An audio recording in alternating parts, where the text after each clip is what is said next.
Olá amigos, sejam bem-vindos a mais um vídeo do meu canal. Eu sou o Lucas Knipe e vamos falar sobre os treinos livres aí que tivemos no Grande Prêmio dos Estados Unidos, né? A gente teve agora os dois primeiros treinos livres de sexta-feira. Valtteri Bottas liderou o primeiro treino livre, né? E parecia que ia ser um baile da Mercedes, né? Virando 35-0, 34-8, né? Com Bottas, né? Parecia que a Mercedes ia tomar de lavada porque a Red Bull andou lá para casa de 35 alto, né? Aí o pessoal pensou, voltamos para 2019, 18, né? Que a Mercedes era muito mais rápida que todo mundo, não tinha concorrência.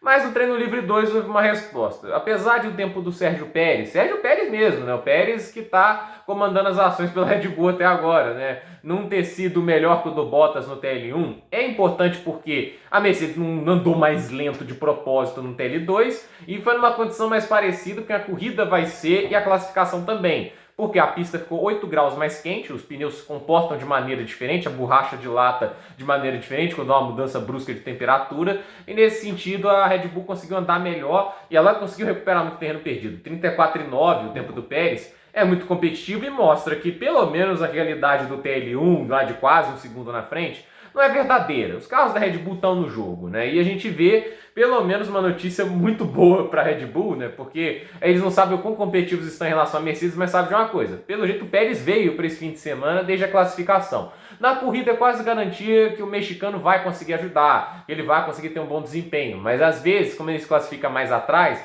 ele não tem como ajudar muito o Max Verstappen. Mas até agora, andando muito forte, 34,9, ele e o Bottas foram os únicos que andaram em 34. Hamilton também andou, mas a volta dele foi deletada por extrapolar limite de pista, mas ele tá andando no ritmo forte. E o ritmo de corrida dele foi o melhor. A gente viu ali alguns momentos que os placares ali que a Fórmula 1 mostra apareceu. O Pérez era o único que estava andando consistentemente na casa de 1,40 com pneus mais desgastados. Depois apareceu 48, tudo isso, mas ele estava andando muito bem em ritmo de corrida. Isso me lembrou muito a classificação e os treinos livres do Azerbaijão, em que ele foi forte desde o início. No Q3 ele deu azar, porque teve acidente do Sainz e tudo isso. Ele acabou não conseguindo acertar a volta, mas ele estava rápido desde o início. Isso é um lado positivo, porque com o Pérez na disputa e com a punição do Valtteri Bottas, né? Vamos lembrar, Bottas recebe 5 posições de punição. Com isso, ele vai largar eventualmente atrás das duas Red Bulls, em teoria, pelo desempenho que eles estão tendo, e possivelmente largar atrás de McLaren, de uma Ferrari. Se ele fica em quarto na classificação, o Bottas vai largar em nono, então ele teria que ultrapassar pelo menos duas Ferraris e duas McLaren. Isso seria horrível e perderia muito terreno até conseguir fazer isso e se juntar ao pelotão da frente. Então, essa situação é uma possibilidade real e o Pérez estar bem nesse fim de semana é bom para a Red Bull porque eles vão poder jogar contra o Lewis Hamilton e eu acredito que a Mercedes não esperava tanto. Eles apostavam também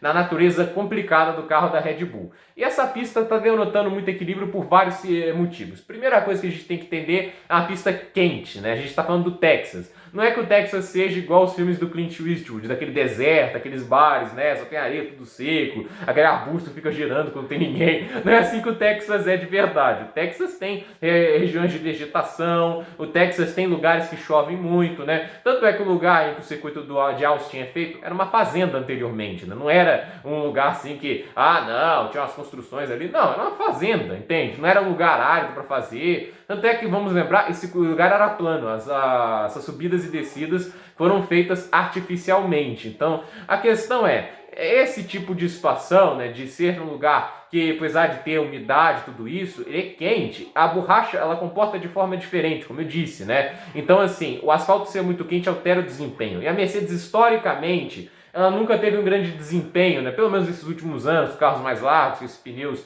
mais largos também, desempenhos ótimos com temperaturas muito elevadas. Ele sofre com desgastes, com bolhas. Então, nesse sentido, a Mercedes pode ter seus problemas. Outra coisa que também a gente tem que contar, o circuito do Texas não é só reta, entende? Porque assim, Istambul tem as suas partes técnicas, mas é um circuito rápido, né? É um circuito que você tem muitos pontos que o motor fala muito alto. O circuito de Austin depende muito do chassi, até por vários motivos. Primeiro, o asfalto de péssima qualidade. E olha que falaram que, não, nós consertamos um pouco, removemos parte das ondulações, e o carro estava quicando igual uma bola de basquete, né? Uma coisa assim que dá tristeza porque uma categoria como a Fórmula 1 merece um asfalto impecável. A única coisa positiva é a imagem bonita de ver os amortecedores e a suspensão da Fórmula 1 trabalhando, aquele sobe e desce, né? Principalmente quando foca a câmera traseira, a suspensão traseira trabalha mais, né? Até porque a da frente ela esterça, né? A roda tá fazendo esse trabalho de esterçar, a traseira não, né? Então assim, É legal ver essas imagens, né? Na Indy, quando eles andam em Detroit, no circuito de Ilhabela, né?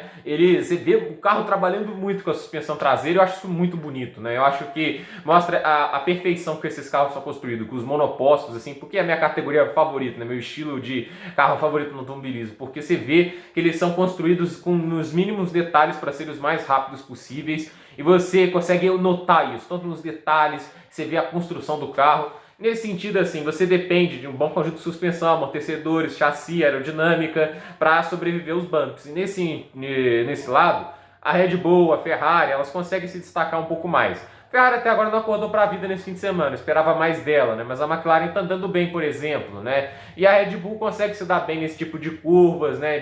Nesse tipo de pista. Então, assim, a Mercedes, ela não ia ter uma dominância como foi em Monza, que o circuito era totalmente para as características deles, né? Então, assim, nesse sentido, você consegue ver mais equilíbrio, né? Então, é uma pista que promete ser divertida, né? De ver, assim, a batalha, o duelo que vai ter entre Mercedes e Red Bull. E dependendo do que acontece aí em pista, poderemos ter, sim, um duelo estratégico fenomenal entre as duas Red Bulls, a Mercedes também, de Lewis Hamilton e Valtteri Bottas, né? Dependendo também de como o Bottas vai se classificar. Se ele classifica em primeiro, ele cai para sexto, então só tem que ultrapassar 2 carros do pelotão do resto. Que não é fácil, mas é uma situação pelo menos contornável. Mas não tá tão fácil ele se classificar em primeiro assim, porque a gente já viu que a Red Bull tem força, tem ritmo, e a Mercedes também ali tá mostrando que não tá tão veloz, mais veloz que a Red Bull. Então vamos ver. É um fim de semana interessante, o ritmo de corrida dá uma esperança para a Red Bull de tentar conseguir tomar alguns pontos, quem sabe surpreender e superar a Mercedes, né? Porque a gente não sabe como vai ser as próximas corridas. Essas 3 corridas agora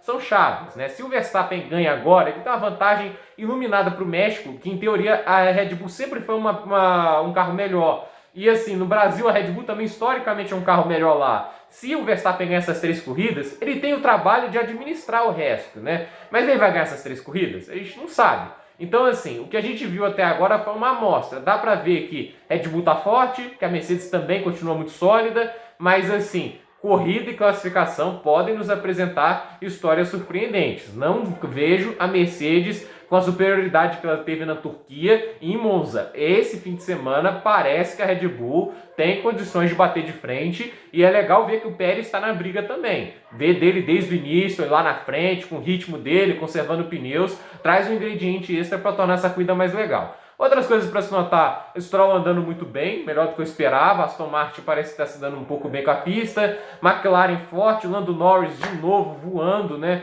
colocando bastante tempo do Daniel Ricciardo, que não andou mal, né, vou ser justo aí com o piloto australiano, que é um grande piloto, até ganhou corrida esse ano, né, Ferrari, como eu disse, né, esperava um pouco mais, mas pode ser que eles melhorem, né, em Istambul também parecia assim, começou um pouco bem, depois assim, na classificação, no último Q3 ali, que eles mostraram que veio, né, mas então vamos ver aí, o ritmo de corrida da Ferrari foi impressionante em Istambul, mas aí em Áustria é uma incógnita. Então deixa aí suas opiniões que vocês estão achando até agora, parece que vai ser um dos fins de semana mais divertido e pelo fato do título estar em disputa, né, e de tudo que pode acontecer, essas provas finais se tornam cada vez mais especiais. Gente, por esse vídeo é isso, durma nos comentários, deixe seu like, se inscreva no canal, compartilhe esse vídeo e até o próximo vídeo.